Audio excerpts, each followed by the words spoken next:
This podcast is given to you by our Loka David Smith, teacher and founder of the Dharma Mind Buddhist group. For more information, please go to dharmamind.net.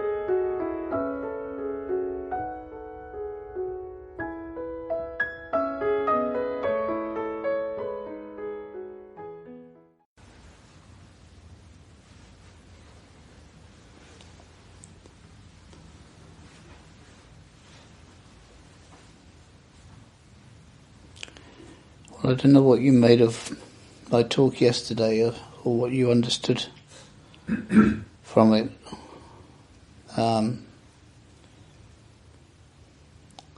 What do you thought? What do you thought the message was? I don't know. I always assume that you do, but often the evidence later points otherwise.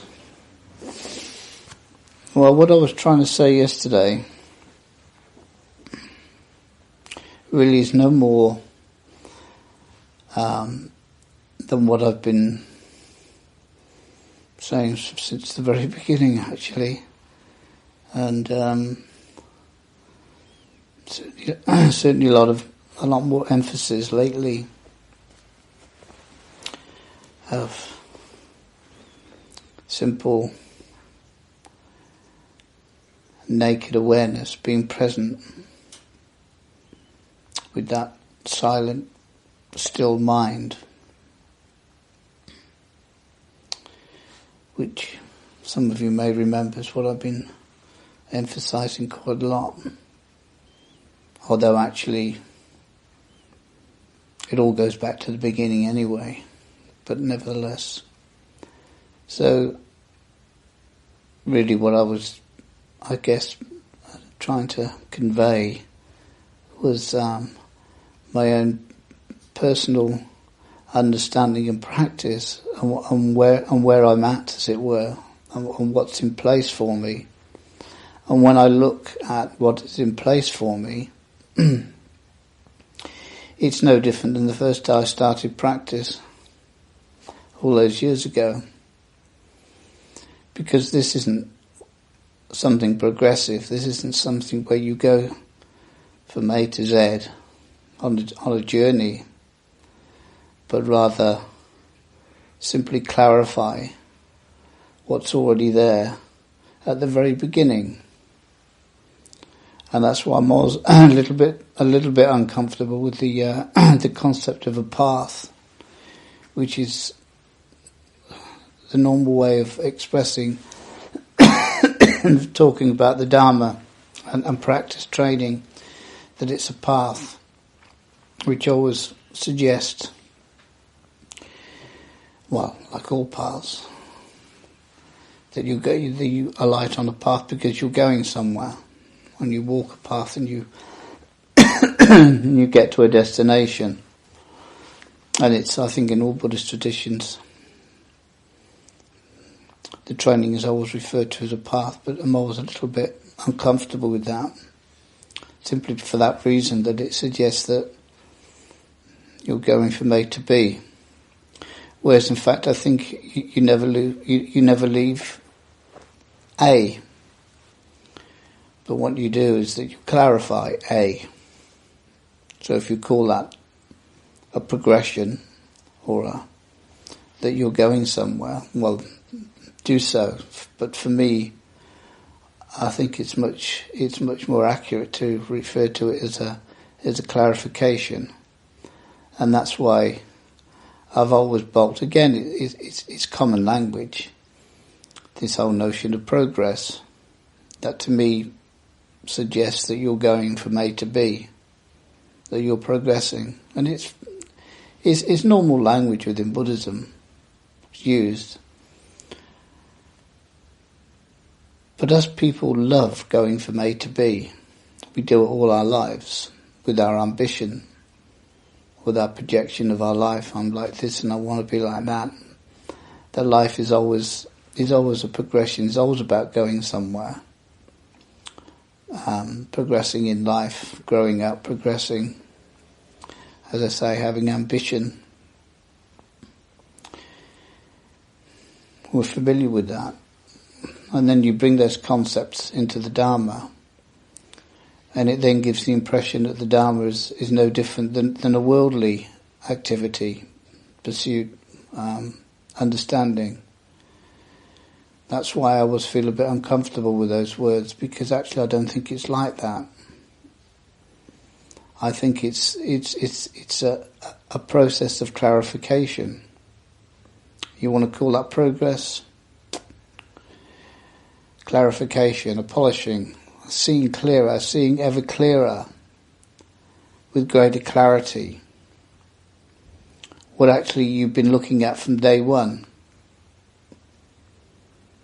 And I think that's much more of an accurate appraisal of the Dhamma, especially with us, because we don't have a conceptual practice. We don't indeed have a progressive practice full of formulas and methods and what have you, which always give a sense of progression, of achieving. We don't have any of those things with our training, because we are already at the end when we're at the beginning. In other words, there isn't anywhere to go but clarify what's already in front of you. And that's what I was really pointing to yesterday, and what I've pointed to for the last X number of years, that it's a mere clarification. And I think that's a lot more useful to view the training with those concepts, with those ideas, because then it does help to take you away from your normal worldly mind, your normal worldly activities, the way things work in the world, of always progressing, going somewhere, achieving, goal-orientated. The ego, which is always goal-orientated, always wanting. I think it's much more, especially for our sort of training, because we don't really do this progressive concept at all. I really think that's very important, because to get to understand and to get this, get what we're doing is not easy. It can take years and years and years to get how this works. And some people can be at it for years and still never get it, because they're so trapped in their conditioning of progression, of achieving, that they can never break out of that notion of being goal-orientated. And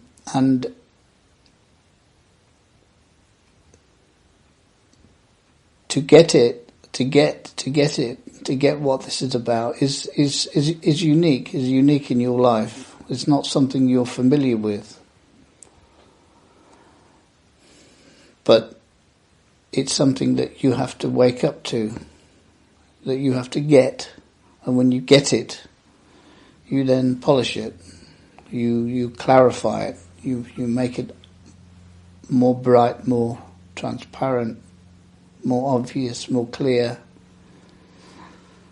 that actually you see it, you actually see it for what it is, because at the base, at the very fundamental of our training, is that we're already there. Our true nature, our Buddha nature, which is our liberation, is already with us, whole and complete. It can never be a possession. You can never hold on to it. You can never do anything with it. It can certainly never be a possession. And it is simply a process of waking up to what is, to what you are. And often when we play with that concept, Buddha nature, we can think of it as an object. I'm here and Buddha nature's over there, because that's how this mind works. Our everyday mind is a mind of duality. It creates objects. It can't function in any other way. So when you talk of Buddha nature, it's always a thing, and that thing is over there, and I'm over here. that's wrong too. Actually, you live out of your Buddha nature. You never left it from the day you were born. You can't leave it. It's who you are. But somehow something happens along the way where a misunderstanding comes in and we lose it, we misinterpret it. We turn it into something that I think, because something that we can understand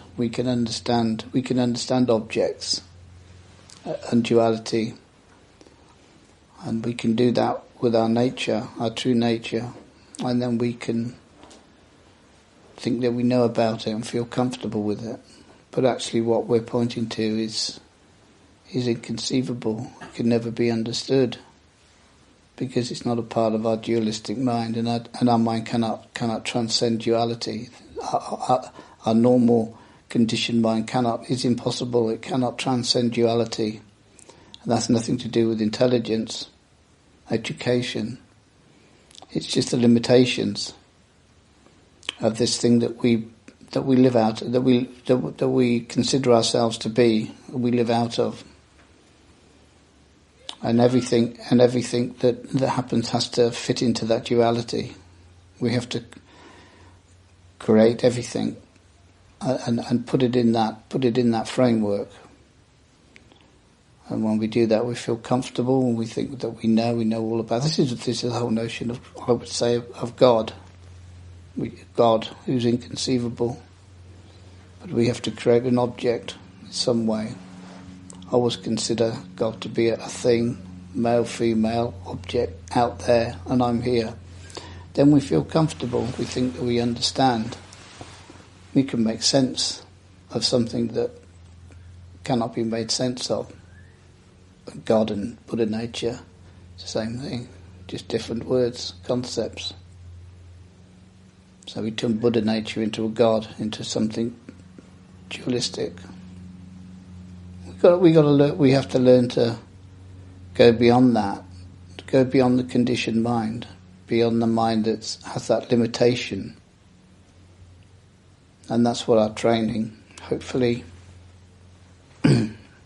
takes us to, and it takes us there through the portal of our awareness that we often consider to be a part of our dualistic makeup. But actually, when you come to know it, be still, get familiar, trust, open up to, you begin to see that it actually isn't a part of the dualistic world that follows all of those rules. And that's what we open to. That's what this is called waking up. You wake up to it. It's already there, so you don't make it. You make things with your mind. Your normal mind creates, as I was saying yesterday. The mind is creating all the time. Everything that's in your mind is a creation, is an object that has a beginning, middle and end. Everything. Everything.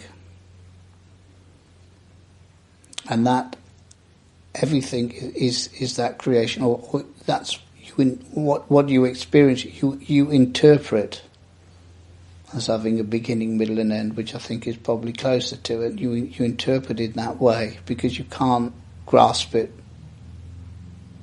You can't grasp the truth of what you see because the normal mind cannot grasp the truth. So it distorts it so that it can make sense and feel comfortable in control. So it creates objects. And that goes for everybody. And we never step outside of that mind, which is a mind that has been that we create, is created. We're not born with it. It is something that we create. And that goes for everybody. And then you live out of that world and you never transcend it. You're trapped forever in something that's a creation. But there's a part of us that isn't created. It's the uncreated. And that's what we need to discover, because it's only when we discover that part of us and we invite it into our lives, do we become free? Do we go beyond dukkha? Do we begin to open up the human heart in its genuineness, not in its self desires, but in its true selfless nature? The human heart begins to open up. This is not an intellectual journey, but much more of an emotional one, actually, much more of a heartfelt one, and discovering our heart, our true heart, our unfettered heart, a heart that's not been polluted and distorted with self-interest, so that we become a true human being, and that true self-nature can begin to express itself through warmth and love, compassion, and all the other qualities that we admire in the human makeup. And that's the journey. We're going from the conditioned to the unconditioned, and I try to, as best I could, put that across yesterday. Of seeing the conditioned and what it does, and how it creates continually to that part of us that doesn't create, because it isn't something that stops and starts, like our normal mind stops and starts and creates objects, creates events, decides not to really be in contact at all with a lot of things that we engage with during the day. In other words, we've become mindless. We just mechanical. We're not here. We're somewhere else. We're never present. We're never dealing. We're never alive and responding spontaneously to life, which is right there in front of us. A bit like the person or persons the last 2 days have been slamming that door out there, going through that door and slamming it behind them. Instead of stopping and realising, oh, I'm going through the door here, I will stop and I will close it quietly and not disturb other people. Never mind, and also have some respect for the door, actually, because one of the things that you wake up to is that everything has Buddha nature. It's not just humans, it's not even just sentient beings, but all things all come from the same source. A Buddha and a door has the same origin, has the same source.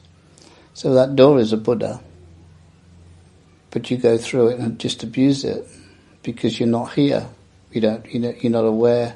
You don't respond in the correct way. So much of our day, we're not even here, as it were. Although, of course, paradoxically, you ain't anywhere else but here. But you're off in your fantasies, creating who knows what in your mind, getting lost with these objects that you create and buy into and get carried away by and get lost by, blinded by, take to be so real. And whilst you're doing that, you're not here. But you are here with some things that you like or things that impact on you, events. Like I gave a rather silly example yesterday of an event that I can remember very clearly, and yet all the incidentals around it, I've got no recollection whatsoever, and yet that event could not possibly have taken place without all the incidentals. And yet I have no recollection. And I guess for all of us, we can all remember things. Maybe things in our day, even yesterday we could remember some things. But most of yesterday has already been forgotten because you weren't here when you were doing it. So you broke you broke up what actually is a continuum. And then we live in these little bits that we create for ourselves, and we wonder why life is unsatisfactory, why I feel incomplete. Something's not right. Well, the reason why something's not right is because you're not living every moment. That's why. Because if you do, you would never get a sense of incomplete, of unsatisfactoriness, and certainly you would never ever be bored with your life, of which most of us are bored. We look for things to do. Isn't that true? So we're not here. We break up. What is a continuum? That's the conditioned world. That's a creation where you pick and choose. But when you begin to wake up and discover who you really are, there is a part of you that's never broken up, that has a continuum, that flows like a river, uninterrupted, no beginning, no end. It's never born and it never dies. No such thing as death. That's real. That's the real part of you. And whatever else happens to you with your body and your mind and your life, that part is never touched by any of it. And that's the real you. That's not something out there over there somewhere, something divorced from you, some sort of abstract thing that never dies. The abstract thing is the conditioned. That's the abstract. That's the thing that's created in your mind, in your imagination. That part there is the real. It's the real you that doesn't know anything about this thing called death. That when it's liberated is one of warmth, not only of wisdom and of knowing, but one of warmth and love. That's its nature. Its nature is love. It's not an abstract object. It's what we all live out of, moment by moment, but we distort it. So don't consider like your true nature to be another thing, like so many people consider God to be out there, over there somewhere.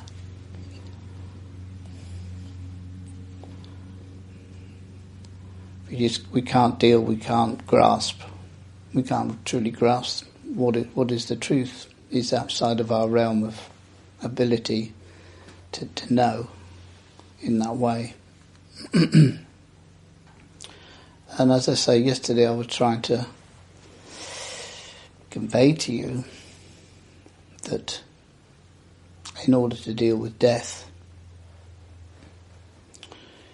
you need to know the truth, of death, its reality, not what you bought into, and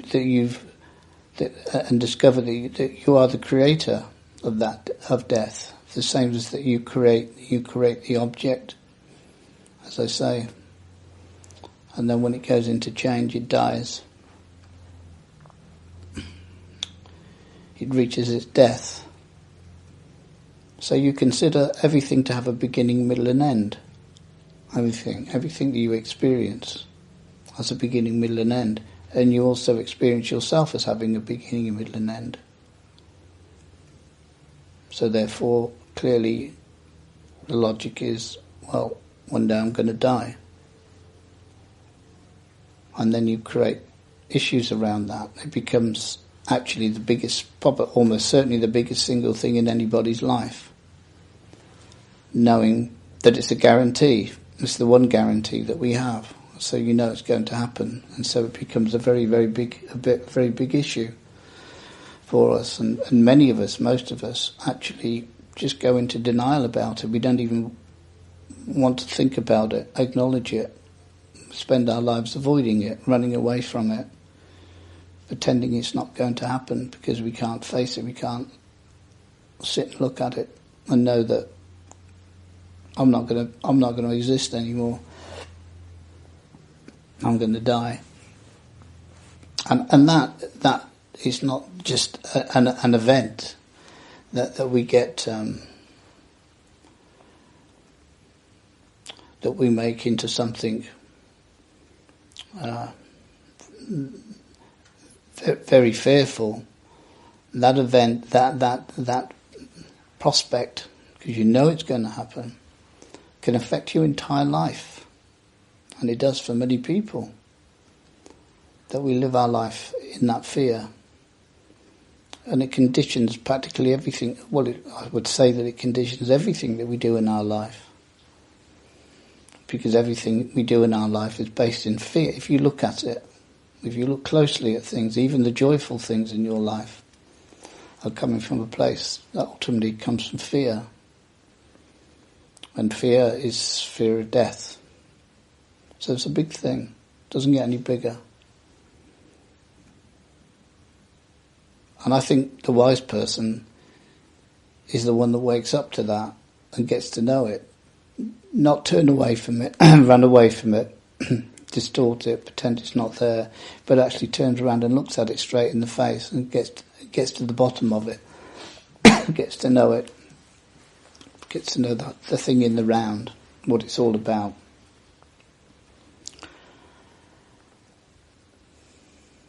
And I think that's what Dharma training is about, because that's what it's doing. It's taking you to that place of fear, of your fear.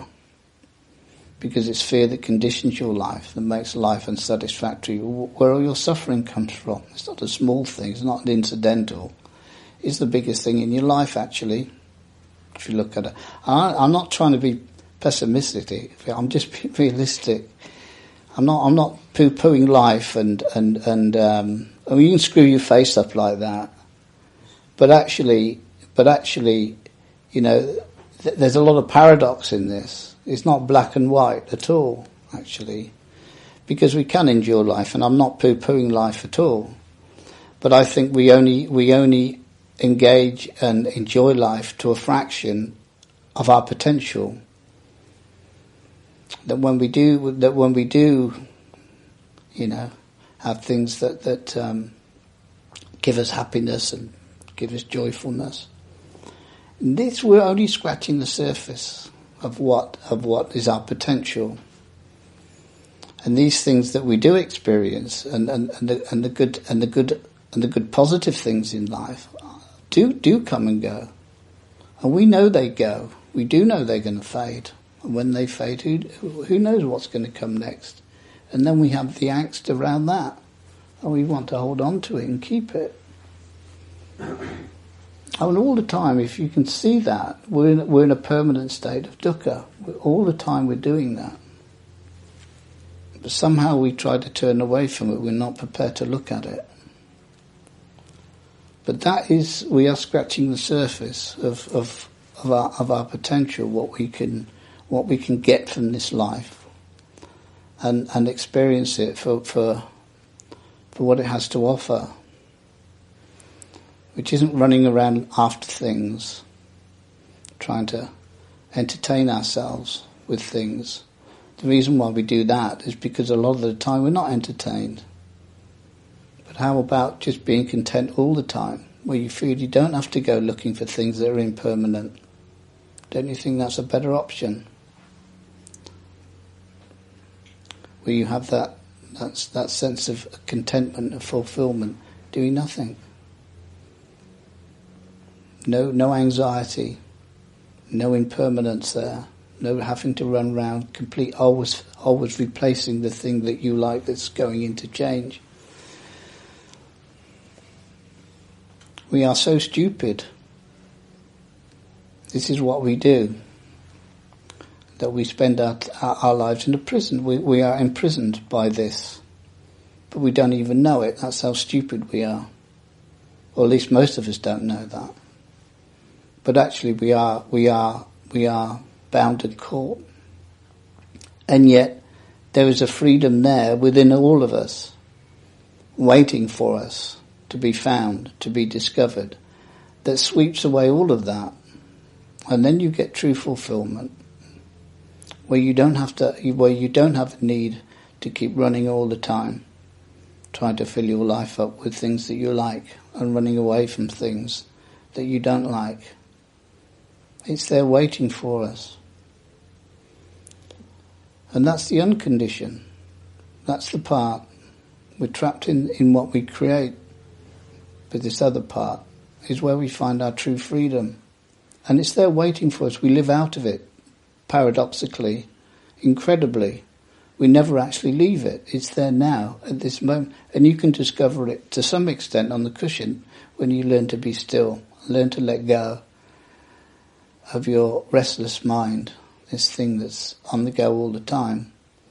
You can begin to touch that part. And you're not making it. You don't create anything. It's there. You're just discovering what's there when you let go.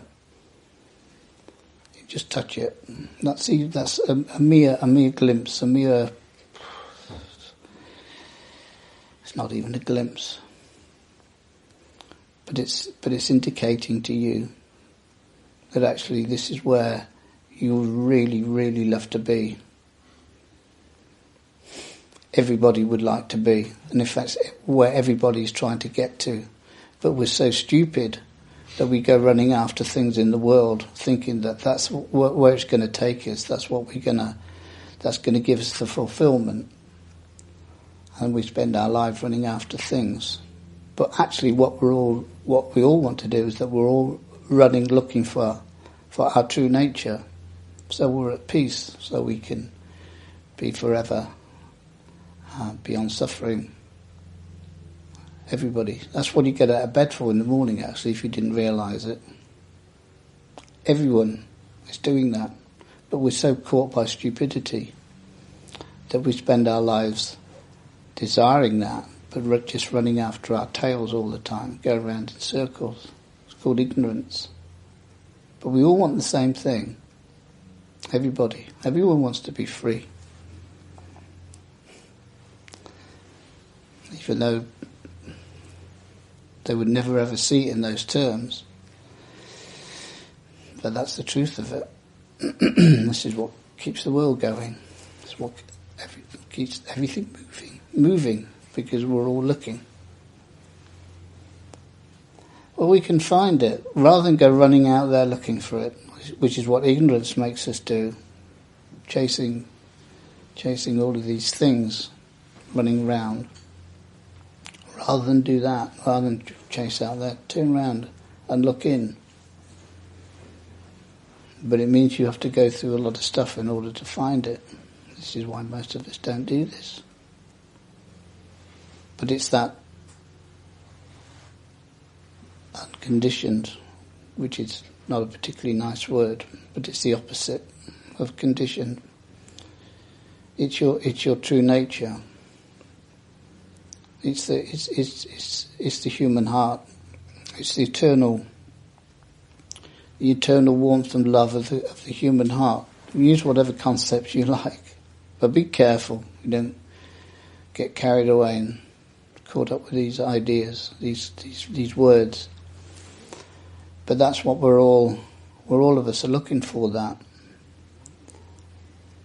And if you can get yourself in a place where you can begin to see that more clearly, what it actually is, what is real and what isn't real, then you can really begin to turn as much as you can into the real. What is the truth? And if you can do that more and more, then you're turning away from the whole notion of death, which is what we're all possessed by. You're beginning to turn away from that which you consider to be inevitable, to be what is how things are. You begin to see more and more that it's just a fabrication. It's a game. It's a myth. It's a delusion. So if you can do that, if you can begin to discover what is often described as the deathless. That's what Amaravati is. Those of you know Amaravati, the monastery in Hertfordshire, called Amaravati, actually, I think is its correct pronunciation, is the deathless realm. Deathless means there's no death. The thing that frightens us all. There is no death. That deathless realm is in all of us. It's what we live out of. And it's for us to discover that, to discover the deathless. Then we're free. And then, paradoxically, when you're free, you can then come back into life and enjoy this incredible wonderment that we're in the middle of, and realise that this is who you really are. And so God can enjoy himself, because that's the end game. So he can enjoy his own creation.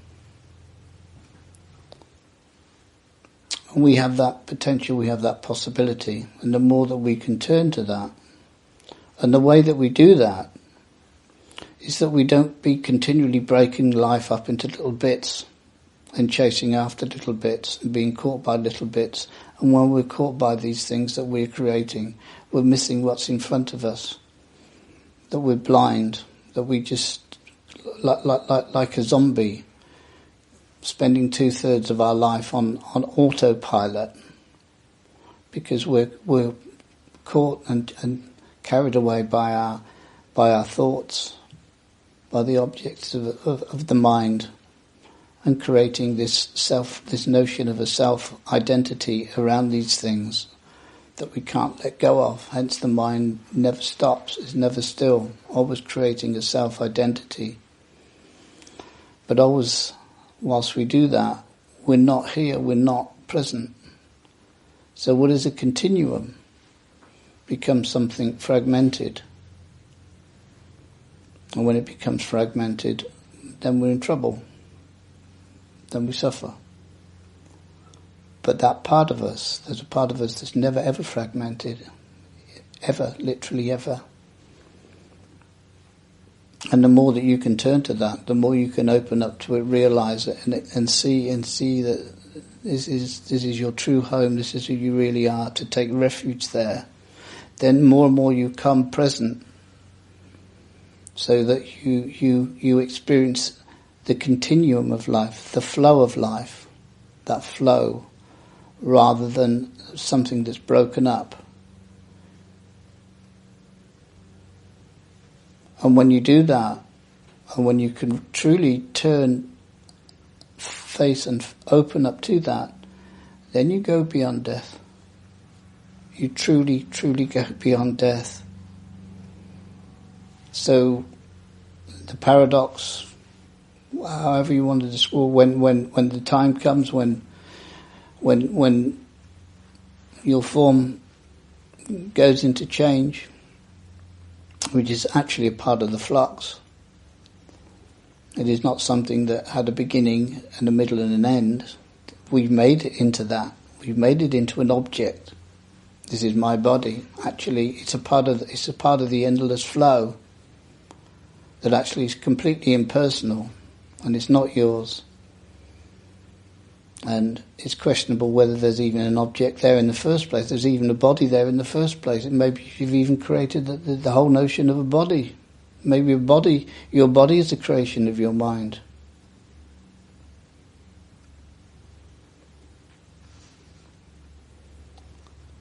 So you can see, when you can see into the depth of what your mind creates, and see how you do create this, how you do break up that continuum, that flow, and the consequences of that. Then the more that you can wake up and return to your innate endless flow, then nothing can touch you. There is no fear, because there's no death. And I think that's a pretty good place to get to when the form that you consider to be yours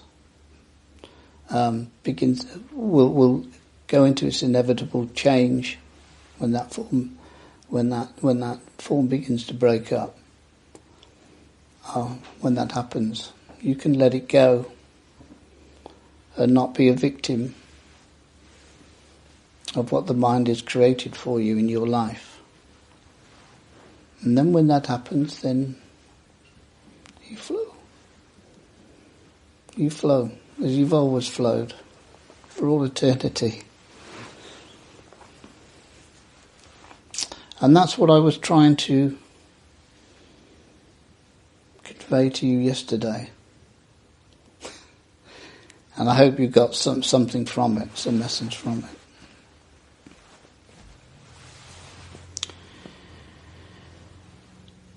So anyway, as far as I'm making it personal for a moment, turning that round, because that's not being personal, just being personal for a moment. One thing you mustn't do between now and into the future is to ever feel sorry for me, because that's a normal way, a normal thing to do when people get to this stage. There's often a lot of that goes on, and a lot of, emotional sentimentality and feeling sorry for people because they're going to die. We're going to die. Please don't turn that on me, because I don't need it and I don't want it.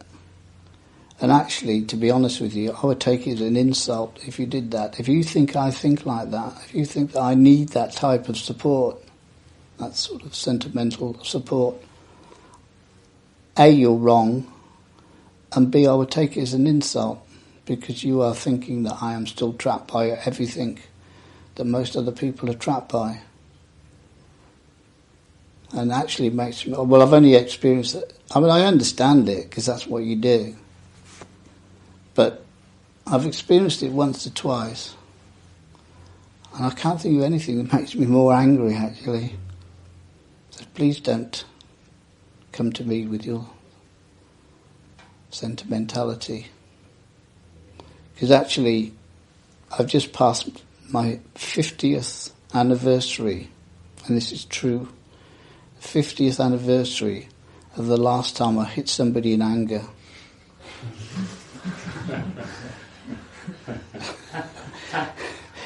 Which was, I'll tell you what it was actually. I'm very, very, very, it's an event that's in my mind. I used to knock around with my cousin who's the same age as me. I was 18. We got really, really, really fed up with each other for whatever reason. And we were having a drink in the pub, Paul knows Morris in Oxford. And we got so fed up with each other, we went into the car park and beat hell out of each other. And after about 10 minutes of beating hell out of each other, we got fed up and went back in the pub and had a drink. And that's the last time I hit anybody in anger. So I would really like that to be the last time, not have another one. So be careful. And what I would like, I certainly would like your support. I mean, don't let me put you off.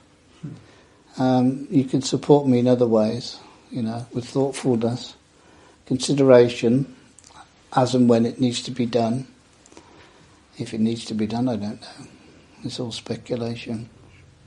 And I value your support. And even now, the offers of support and stuff is very much appreciated. Actually, what you can do, I don't know if you do, you can just to help, and I think there's a lot of value in this. It's something that people have been doing since the beginning of time, that you can offer your meditation, your puja, your prayers, if that's what you do. You can send them in this direction, because I think those things do help, and it helps to warm us all help us to find our true inner warmth that we've all got. And I think that's very useful for all of us. So that's a request. You don't have to, but it's something that can be very helpful. So that's really all. That was. Has anybody got any reflections on that? I mean, I don't know how clear it was. But really, all I'm saying to you is what I've said to you. If you listen, I've got all these videos, but there's also audios that go back. I think there's over 200 recordings of audio and video. You go back to the beginning, it was no different. It's not really gone anywhere. It's clarified in the areas that have been clarified. But all I've ever said, and I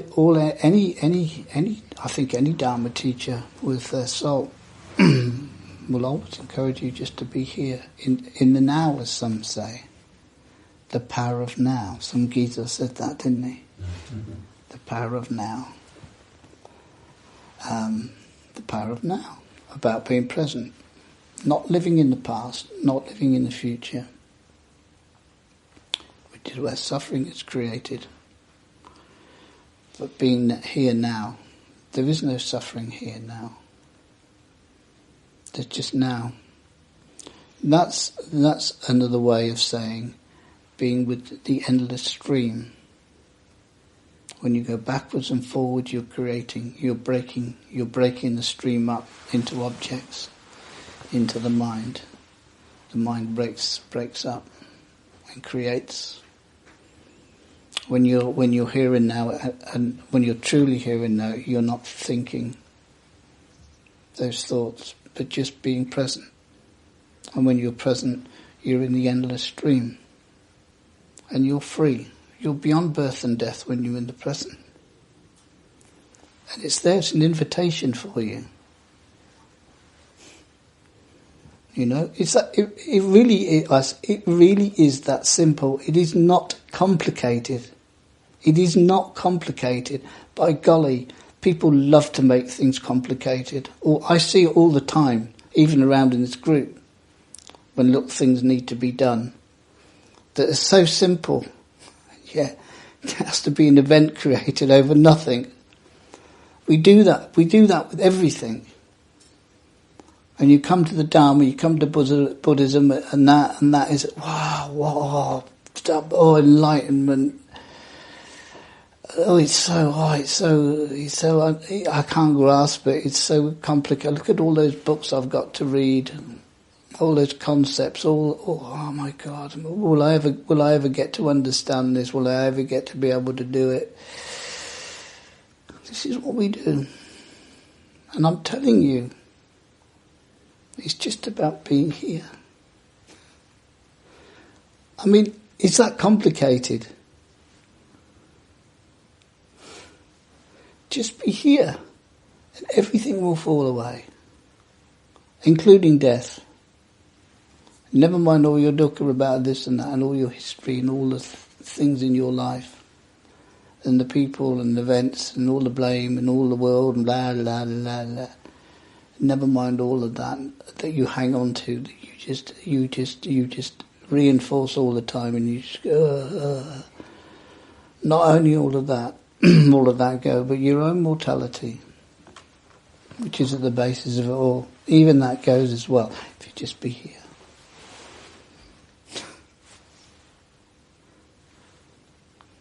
Does anything else need to be said?